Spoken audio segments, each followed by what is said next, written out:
का जड़ कर्म चेतन बंधकारु कर्म के अवसान का कह कर स्वरूप यथार्थ जग का जो किया उपकार है उसके लिए जिन वाणी माँ को वंदना शत बार है वंदना शत बार है वंदना शत बार है।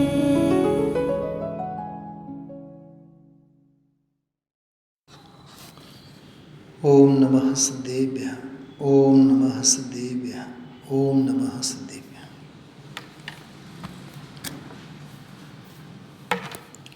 अनाहारी स्वभावनी साधना नव प्रकरण है। 10-11 बोल है आमा 101 बोल पूरा थया 101 नंबरનો બોલ છેલ્લે આપણે લીધો।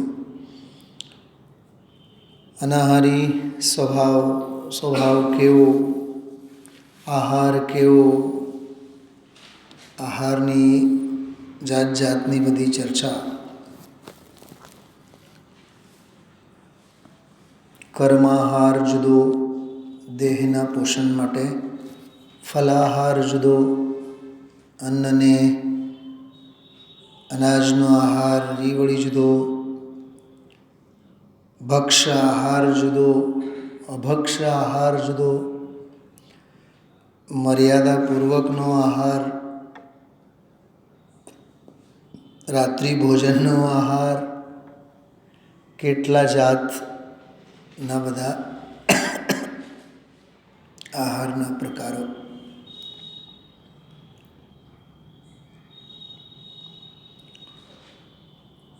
देहजन्य कषायनी पीड़ा तीव्र असातानो उदय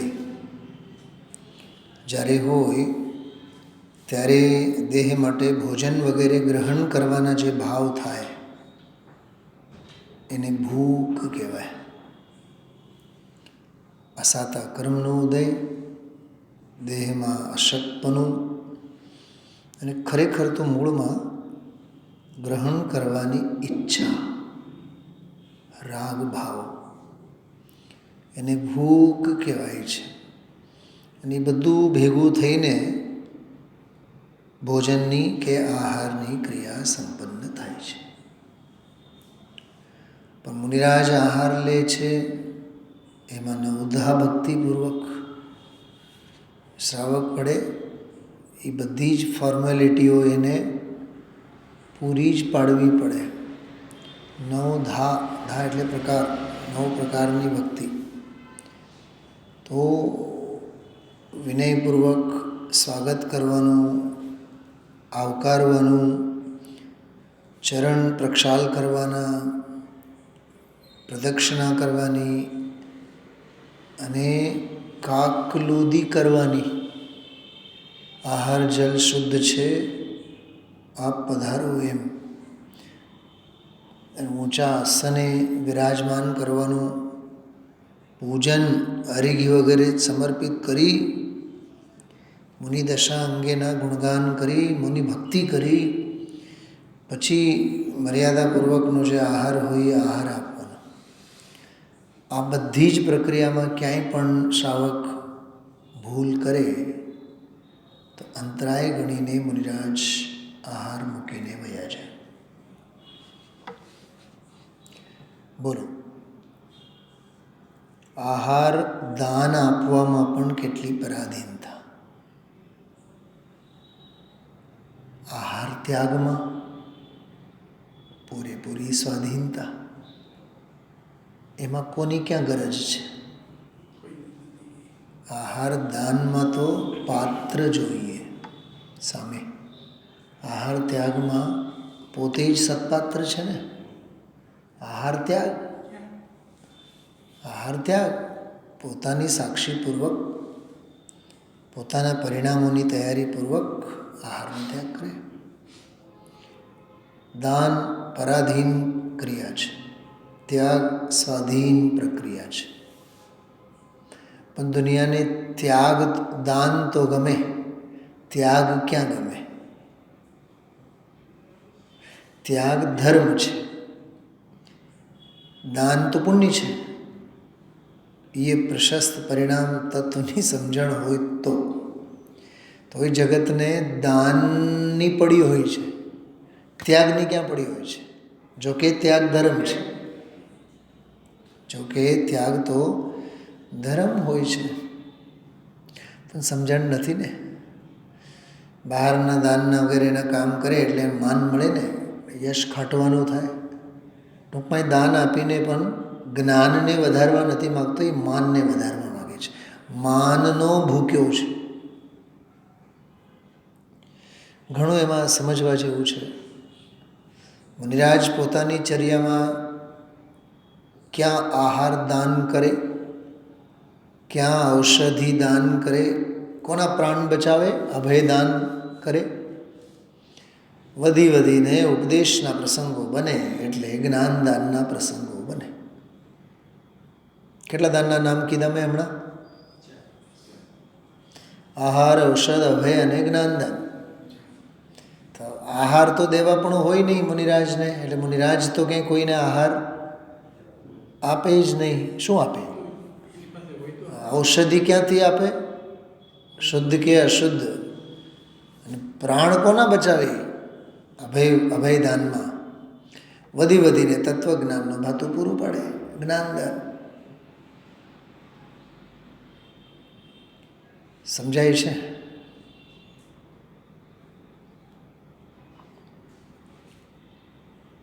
હવે ઔષધિનો ત્યાગ એને હોય તો આહારનો પણ ત્યાગ હોય. સલ્લેખના સમાધિ લેવાના હોય તો આહારનો પણ ત્યાગ કરે.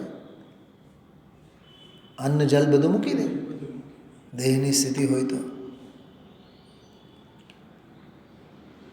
ઔષધિનો પણ આજીવન ત્યાગ હોઈ શકે. પણ જ્ઞાનનો ત્યાગ શું કરે? જ્ઞાનનો તો ગ્રહણ કરે.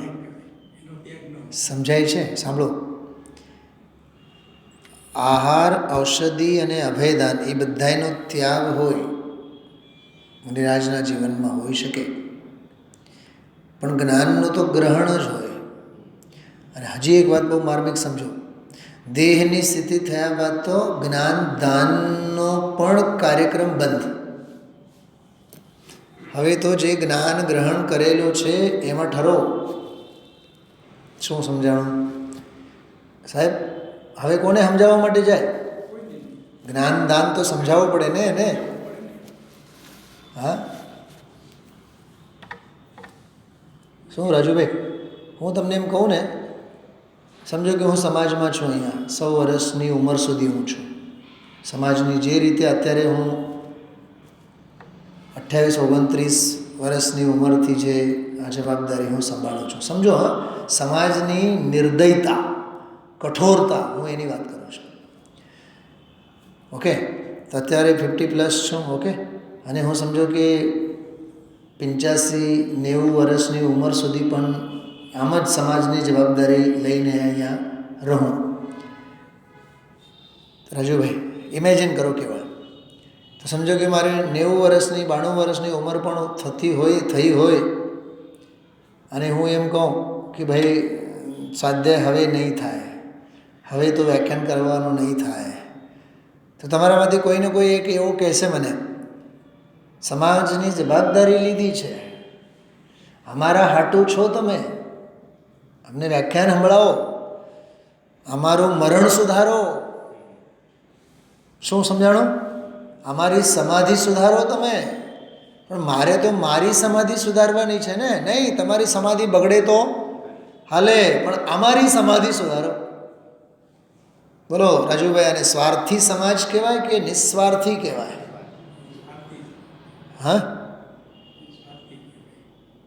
એટલે હું કહું છું, દેહની એક સ્થિતિ થયા બાદ જ્ઞાન દાનનો કાર્યક્રમ પણ બંધ. બસ આટલો જ પોઈન્ટ મારે કહેવાનો છે કે બહુ ગૌરવની વાત થોડીક છે જ્ઞાનદાનની. હા, સોનગઢમાં મારો એક મિત્ર છે. મિત્ર તો શું કહીએ, મોટા છે ઘણા મારાથી, 10 વર્ષ તો મોટા હશે. ગામ છોડીને બસ સોનગઢમાં રહેવું, સોનગઢમાં રહેવું, સોનગઢમાં રહેવું. પતિ પત્ની સોનગઢમાં આવીને જ રહે છે. પણ સવાર બપોર સાંજ વ્યાખ્યાનો ચાલુ છે સાહેબ. ત્યાં ગુરુદેવશ્રીના જે વ્યાખ્યાન થતા હોય એમાં ન જાય, બપોરે સ્વાધ્યાય થતા હોય એમાં ન જાય, સાંજનું પ્રવચન એમાં ન જાય. તો શું તમે સોનગઢ દાન આપવા માટે આવ્યા છો કે દાન લેવા આવ્યા છો? જ્ઞાનદાન. બોલો જીતુભાઈ, કંઈક બહુ માર્મિક વાત કરું છું. તમે સુવર્ણપુરી સોનગઢ પૂજ ગુરુદેવશ્રીના સાનિધ્યમાં પરોક્ષ રૂપે પણ ગુરુદેવશ્રીના વ્યાખ્યાનો એનો લાભ લઈને એ સમાધિમય જીવન સાધવા આવ્યા છો ને. તો તમારું પ્રવચનનો કાર્યક્રમ તો ત્યાંય ચાલુ જ છે. તો તમે ગામમાં રહ્યા અને સોનગઢમાં આવીને રહ્યા, ફેર શું પડે? બોલો રાજુભાઈ. અને જે દૈનિક સભા ત્યાં ગુરુદેવશ્રીના થાય છે, ત્યાં સવાર બપોર સાંજ, એમાં તો હાજરી હોવી જોઈએ ને. અને એનો લાભ લેવા માટે તો તમે આવ્યા છો. જે તમને ઓળખે છે, સાહેબ તો સોનગઢમાં છે, સાહેબ તો સોનગઢમાં છે, પણ સાહેબ તો પ્રવચન આપે છે. એ ક્યાં પ્રવચન સાંભળે છે? એ ક્યાં જ્ઞાન દાન લે છે જે ગુરુદેવ આપે છે? અટકવાના સ્થાન કેવા છે સાહેબ, વિચાર કરો. ફરીથી ઓલા પોઈન્ટ ઉપર આવો. એક ઉંમર થયા બાદ, દેહની એક સ્થિતિ થયા બાદ જ્ઞાન દાનનો કાર્યક્રમ પણ બંધ કરે છે કે નહીં મુનિરાજો? હા, વિપુલાચલને લાત મારીને પાવાપુરી ગયા કે નહીં મહાવીર સ્વામી? શું કરીને ગયા? જ્ઞાનદાનનો કાર્યક્રમ આટોપીને ગયા. નથી સમજાણું? દિવ્ય ધ્વનિ ખરવાનું બંધ થયું કે નહીં? તો બોલવાનું બંધ કર્યું કે નહીં? તો દાન પણ એક મર્યાદામાં, એમાં ને એમાં ઘેલા અને ઘાંગા અને ગાંડા થવા જેવું નથી. જીતુભાઈ, મારા જેવા વિદ્વાન પણ સોનગઢ જાય ને તો વ્યાખ્યાન બધું બંધ, ગુરુદેવશ્રીનો સાંભળો.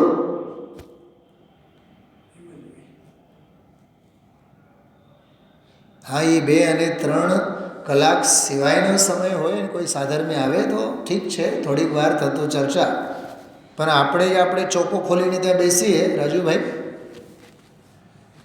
આપણે સમજાવતા થઈએ તો આપણે તો ગુરુદેવશ્રી પાસે સમજવા ગયા છીએ. ત્યાં તમે લોકો મારી સાથે સંમત છો કે નહીં મારી એની કંઈ દરકાર નથી, પણ હું કહેવા એટલું જ માગું છું, જે ધરા પર આપણે ગયા છીએ એ ધરા પર જવાનું પ્રયોજન શું છે?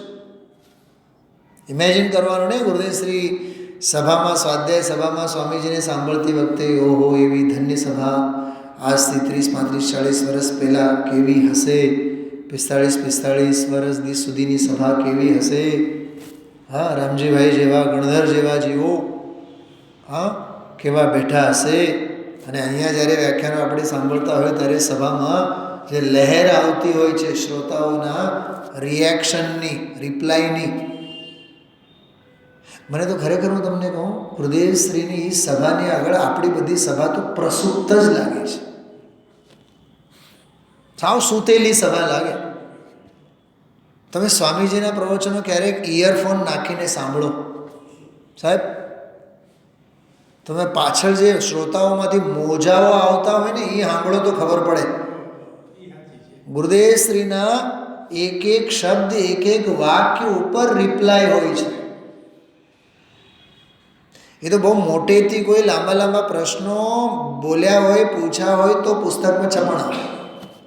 બાકી તો તમને એક એક શબ્દ ઉપર શ્રોતાઓમાં લહેરકી છવાયેલી હોય, કેવી જીવંત સભા લાગે.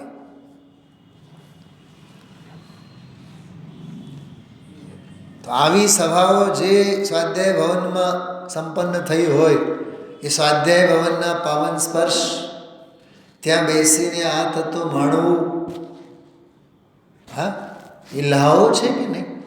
તો એ લાહો લેવાનો કે એ લાહો મૂકીને આપણે આપણી દુકાન ખોલવાની? આરાધના માટે ના નહીં, સ્વાધીનતા છે, પણ સ્વાધીનતા એટલી પણ ન હોય એનાથી સામાન્ય વિવેક ચૂકાય.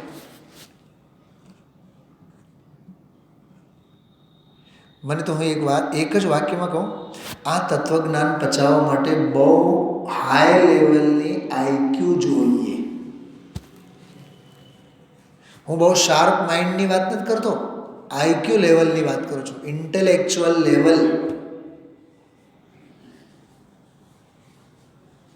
અને ઇક્યુ પણ જોઈએ એના પ્રમાણમાં, ઇમોશનલ લેવલ, સંવેદનાત્મક સ્તર હોવો જરૂરી છે. નથી ઇન્ટેલેક્ચ્યુઅલ લેવલ, નથી ઇમોશનલ લેવલ, સમજણ સુકાઈ ગયું હોય, ઇન્ટેલેક્ચ્યુઅલ લેવલ જ ન હોય, સંવેદનાઓની નળીઓ જ બધી સુકાઈ ગઈ હોય, ફિલિંગ્સ નામની કોઈ વસ્તુ જ ન હોય,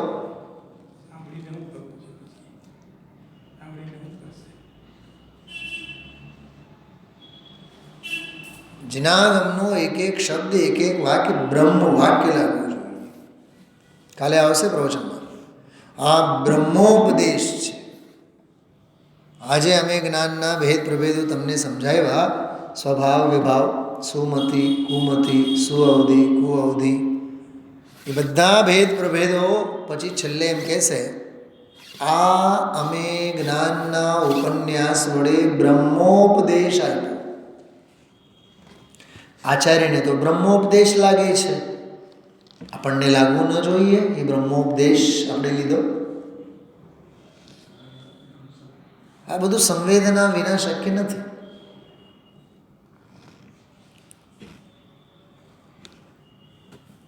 હું તમને જો, મારે તો આના ઉપર સ્વાધ્યાય જ લેવું છે, આ પ્રકરણ ઉપર. આમાં 1 2 3 4 5 6 7 8 9 10 11 12 13 લીટીનો આ એક ફકરો છે. 2015 આત્મધર્મના જૂન મહિનામાં છપાયેલો છે. હિન્દી આત્મધર્મમાંથી છે, ગુજરાતીમાં પણ હોવો જોઈએ, પણ મારા હાથમાં જે છે એ હિન્દીમાં છે. આ 10-12 લીટીનો જે અંશ છે એમાં ગુરુદેવશ્રીએ 8 વખત દુર્લભ શબ્દનો પ્રયોગ કરેલો છે. દુર્લભ, દુર્લભ, દુર્લભ, દુર્લભ, મહા દુર્લભ. પ્રકરણ છે સમ્યક્તની દુર્લભતા. કેવળ સાંભળો, કેટલો મહિમા, કેટલો ખંત ગુરુદેવશ્રીનો છે આમાં. એટલા આપણે ખંતીલા છીએ વિચારવાનું.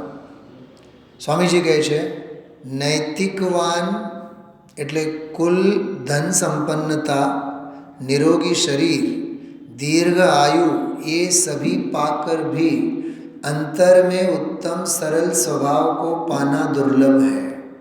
सरल स्वभाव दुर्लभ है. परिणामों में तीव्र वक्रता हो, महासंक्लिष्ट परिणाम हो, क्रोध मान माया लोभ की तीव्रता हो, तो धर्म का विचार कैसे हो? सरलता ज नहीं तो धर्म अंगे विचार शू करे? धार्मिकताना अंकुर सरलतानी भूमि पर ज आवे.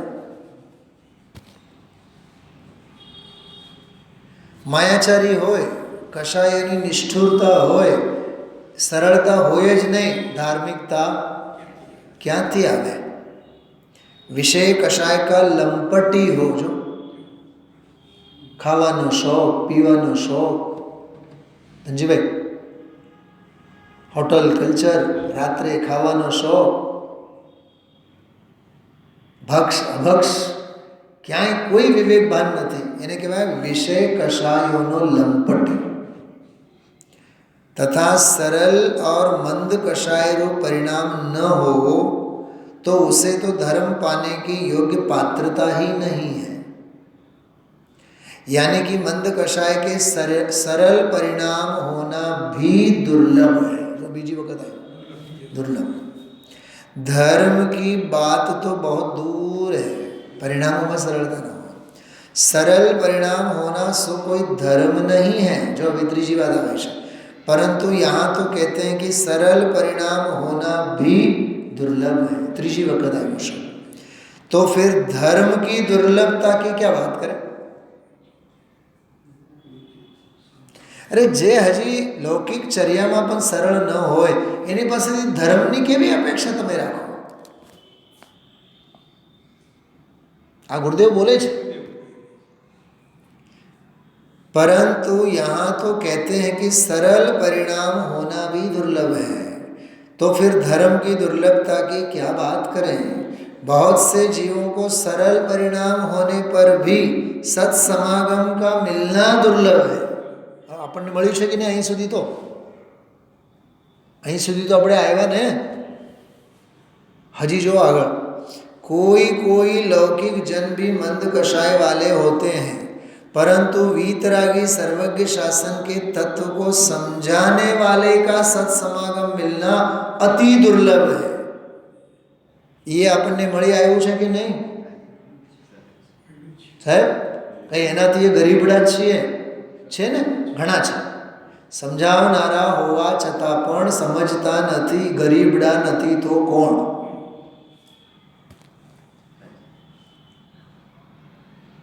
पॉइंट समझाए छे? तो समझाने वाले का सत्समागम मिलना अति दुर्लभ। अति दुर्लभ कीधुं, ओलामां दुर्लभ कीधुं, अति दुर्लभ कीधुं। एक और मंद कषाय तो करता है, परंतु दूसरी ओर कुदेव कुगुरु के संग में बहकर, जो आ देवी देवला हमणां 2-3 દિવસથી કહે છે, જૈનમાં જન્મ્યા હોય દેવી દેવલાને માને, બધે મથું ટેકવી આવે। कुदेव कुगुरु के संग में बहकर विपरीत श्रद्धा का पोषण कर मनुष्य भव ही खो देता है। जो नैतिक कुलवान निरोगी शरीर दीर्घ आयु ये बधु जीवन मळ्યું, पण सरल परिणामों मळवा दुर्लभ। पछी धीमे धीमे धीमे धीमे कीधुं कषायोनी मंदता साथे वीतरागी सर्वज्ञना शासन ने समझावनारा वक्ता मळवा, सत्समागम मळवो ये अति दुर्लभ। ये मळ्यो तो देवला देवली बधी कुगुरु कुदेव कुशास्त्र आदि छूटવું दुर्लभ। ये छूट्યું समझो। वीतरागी देवगुरु का समागम मिलना महादुर्लभ। बोलो अति दुर्लभ, महादुर्लभ। धर्म का यथार्थ स्वरूप समझाने वाले ज्ञानी पुरुषों का समागम महाभाग्य से मिलता है। जो અહીં સુધી આપણે આવ્યા છે, रजूभाई શું કીધું? महाभाग्य से मिलता है। सत समझने की योग्यता हो तब ऐसी सत्वाणी सुनने को मिलती है, और सत समागम पाकर भी अंतर में सम्यक दर्शन होना तो परम दुर्लभ है। ध्यान गયું આમાં? दुर्लभ, अति दुर्लभ, महादुर्लभ, परम दुर्लभ। आ डिग्रीओ छे आ बधी। क्या आपणने एनो महिमा? आपणने एम लागे आ एक पाનું છે, પાનું નથી, આખું દ્વાદશાંગનો સાર છે। એટલે હું કહું છું આ મળવું દુર્લભ, રુચિ જાગવી અતિ દુર્લભ, અંદરમાં સમજણ વધવી મહાદુર્લભ, સ્વરૂપમાં ઠરવું પરમ દુર્લભ। આ દુર્લભતા છે। એટલે જ આ મુનિ ભગવંતો અનાહારી સ્વભાવની સાધનામાં લવલીન હોય છે। એ એમને સુલભ લાગે છે। વિચારજો કેટલો મહિમા આવવો જોઈએ। એટલે આમાં જો मुनिपना अर्थात सर्वोत्कृष्ट साधक दशा, जब 7वां और 6वां गुणस्थान बारंबार बदलता रहता है, वहाँ महान पवित्र वीतराग दशा और शांत मुद्रा होती है। वाह, मुद्राए शांत, परिणामे शांत, परिणति शांत। स्वभाव तो शांत छे ज। 12मां कायाए मुद्रा शांत, कषायो शांत, પરિણામો શાંત, ચિત્ત શાંત, અને પરિણતિમાં અંદરમાં શાંતિ શાંતિ શાંતિ. કેમ કે સ્વભાવ તો શાંત છે જ. દુનિયાની બધી જ અશાંતિ ટળી ગઈ હોય છે, કોલાહલ બધું જ બંધ હોય. આપણું ચિત્ત શાંત કેમ નથી હોતું જીતુભાઈ? કેમ કે શાંત સ્વભાવની દૃષ્ટિ નથી, શાંત ગુણોની કદર નથી, કશાયોની મંદતાની તો કાંઈ ખબર નથી. માન્યતામાં તો અશાંતિ તો છવાયેલી જ હોય, શાંત સ્વભાવનું તો ભાન હોય નહીં. તો પછી પરિણામોમાં અશાંતિ સિવાય હોય છે.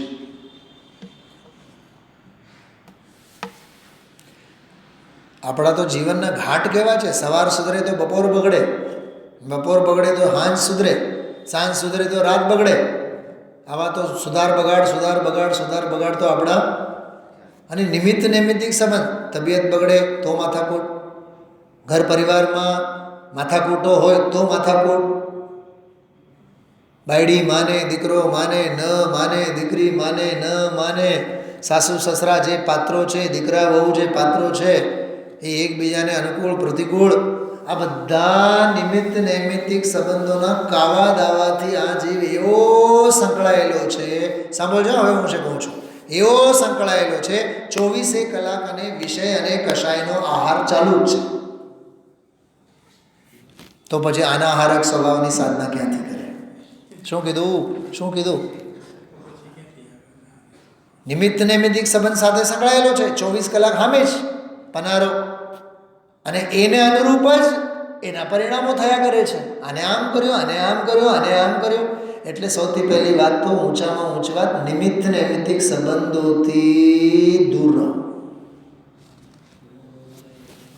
બહુ માર્મિક વાત છે. તેલ લેવા જાય, નિમિત્ત નૈમિત્તિક સંબંધો, જેમાં થવાનું હોય એમાં થાય, જેને નિમિત્ત બનવું હોય એમ થાય. એ નિમિત્તથી પણ દૂર રહો અને એ નૈમિત્તિક કાર્યથી પણ દૂર રહો. તમે તો અળગા રહો. નાળિયેરનો ગોળો અંદરમાં છૂટો પડવો જોઈએ. એને અનાહારી સ્વભાવની સાધના હોય. બાકી તો વિષય કશાય એને આહાર તો ચાલુ જ છે. સાહેબ, દિવસમાં 1 રોટલી ખાતા હશો, પણ અસંખ્યાત લોક પ્રમાણ અધ્યવસાનના પરિણામો તો ચાલતા જ હોય. ગઢિયા બુઢિયાઓ આખો દિવસ પડ્યા પાથર્યા જ હોય સાહેબ, વકીલ સાહેબ, પણ તોય સાંજે થાક લાગે. શેની થાક? તમે એક ગ્લાસ પણ ઉપાડીને પાણી પીતા નથી તોય થાક શેની લાગે? થાક ક્રિયાની નથી તમને, થાક તો સંકલ્પ વિકલ્પોની છે. એને વિષય આહાર કહેવાય, એને કષાય આહાર કહેવાય.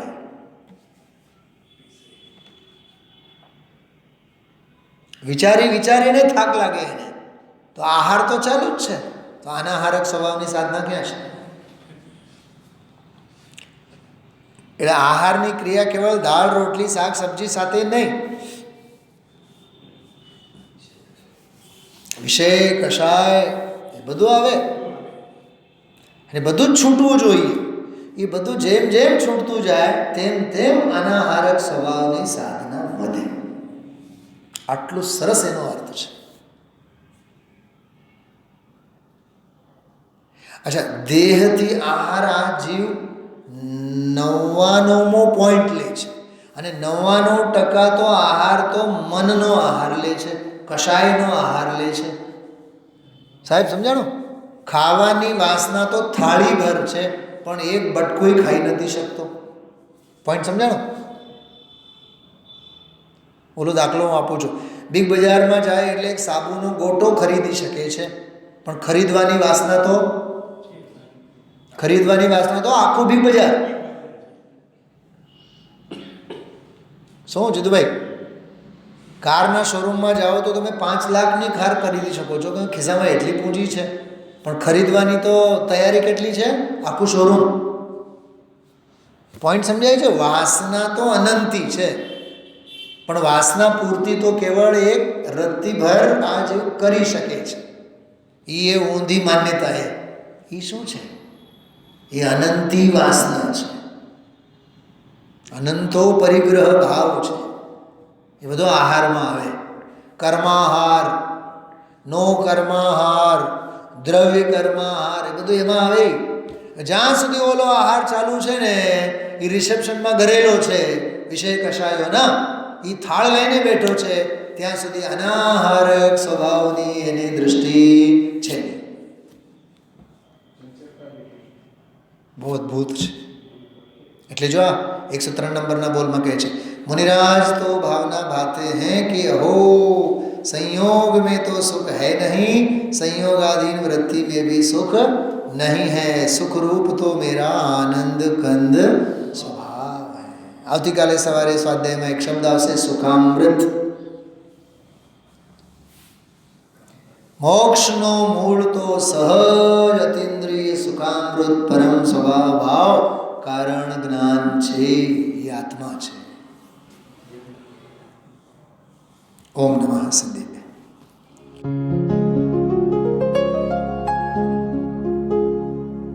निज निधि निज में बताए यह अनंत उपकार है, उसके लिए जिन वाणी माँ को वंदना शत बार है, वंदना शत बार है, वंदना शत बार है.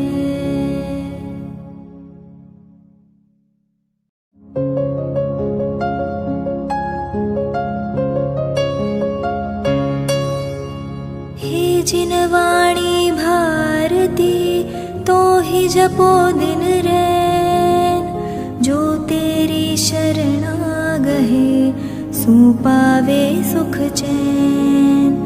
जावाणी के ज्ञान ते सूझे लोकालोक, सो वाणी मस्तक नवो सदा देत हो ढोक, सदा देत हो ढोक.